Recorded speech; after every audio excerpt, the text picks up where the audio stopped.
ისრაელის ელვისებურმა წარმატებამ 1967 წლის ივნისის 6-დღიან ომში არაბი მეზობლების და თავად ბევრი ებრაელის გაკვირვება გამოიწვია.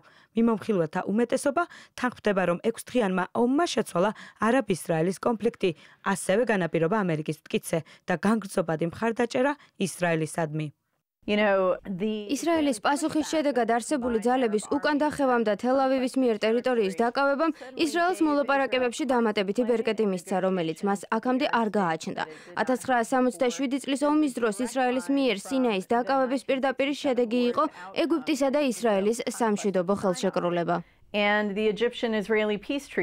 ომის შედეგად ისრაელმა იერუსალიმზე კონტროლი დაამყარა და მოახერხა მასსა და მის არაბ მეზობლებს შორის ბუფერული ზონის შექმნა. 1967 წლისთვის, როდესაც მტერი ყველა მხრიდან გიტევდა, მნიშვნელოვანი იყო ტერიტორიის დაკავება სტრატეგიულად და სამხედრო თვალსაზრისით. თუმცა ომს პალესტინელებს და ისრაელის ხელისუფლებას შორის კონფლიქტი მოჰყვა, რომელიც 5 ათწლეული გრძელდება.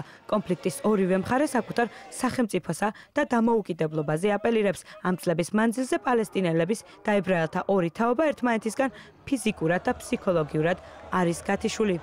ახალგაზრდა ებრაელები და პალესტინელები ნაკლებად ემხრობიან კონფლიქტის მოგვარების ორი სახელმწიფოს იდეას, ვიდრე მათი მშობლები და ბებია ბაბუების თაობა. ებრაელთა და პალესტინელთა უმრავლესობა ამჯობინებს ორი სახელმწიფოს გადაწყვეტის გეგმას ყველა სხვა ვარიანტთან შედარებით, თუმცა მათ ნაკლებად სჯერათ, რომ ეს მათი სიცოცხლის განმავლობაში მოხდება. პრეზიდენტმა ტრამპმა მისი პირველი ვიზიტის დროს ისრაელში განაცხადა, რომ ის პირადად არის დაინტერესებული დაეხმაროს ისრაელს და პალესტინელებს მიაღწიონ სამშვიდობო ხელშეკრულებას და მას სჯერა, რომ ორივე მხარეს მშვიდობა სურს.